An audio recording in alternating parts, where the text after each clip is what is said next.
I get asked quite a bit, like, what is actually craft coffee brewing? It's really pretty much just like any other craft pursuit. It's about the whole bespoke, something you've created yourself, just the way you like it, not store-bought, that you actually become very proud of. The origins of craft coffee brewing they've been around for a very long time. So there's certain pockets, within the world that have really focused on craft brewing. But I suppose the grassroots of it would be in the US. So it's a big, filter coffee market. A few years ago, it was all about siphon. Now it's all about cold brew, cold drip, and nitro.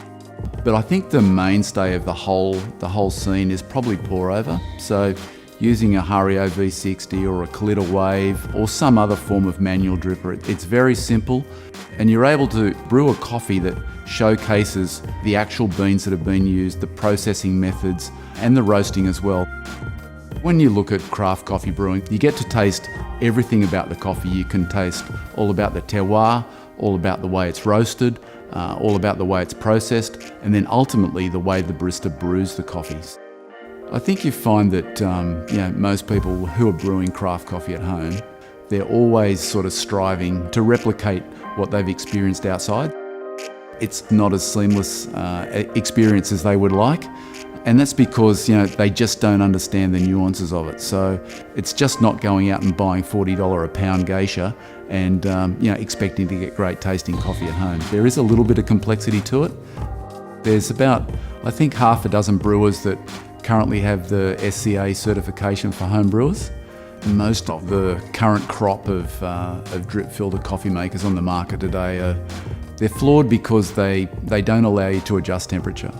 They don't have precise control over temperature, but it's the lack of adjustability, I think, that really limits them and makes making great tasting coffee at home pretty difficult.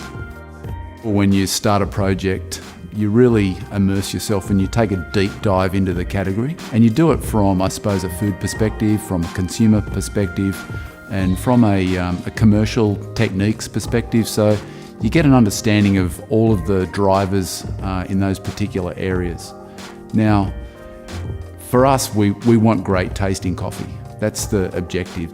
Our research pretty much said that we need precise control over temperature. Temperature needs to be adjustable, and we need to control contact time. Those three variables actually are the gatekeepers for great tasting coffee. Precise control over water temperature is critical in delivering great tasting coffee. Plus or minus 1 degree makes a massive difference. A degree too hot and it'll be ashy. A degree too cold and it'll be grassy and underdeveloped. Water delivery speed is one of those elements that's critical to great tasting coffee. You need water speed at just the right rate. We realised pretty quickly that we couldn't go with the current architecture that was being used by our competitors. So we really needed to come up with our own innovative, unique, bespoke system.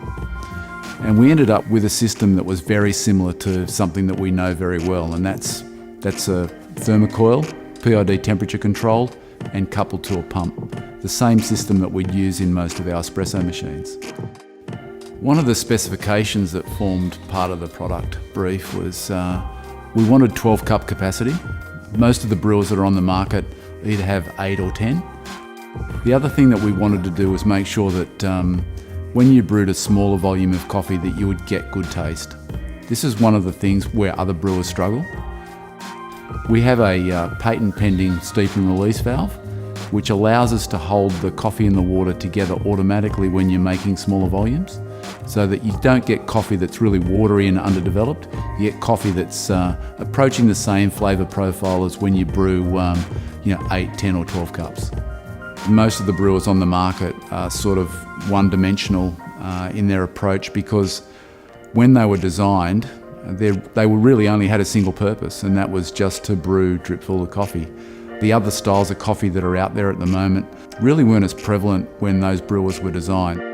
The Precision Brewer is probably one of the most flexible coffee brewers on the market, with 6 unique modes that have great flexibility. So for the first time, you're able to get 12 cups or 60 ounces of drip coffee in under 7 minutes. We have a strong mode, which delivers a bolder, stronger tasting cup of coffee. We have a gold mode, which automatically sets all of the brewer's parameters to meet the gold cup standards set by SCA.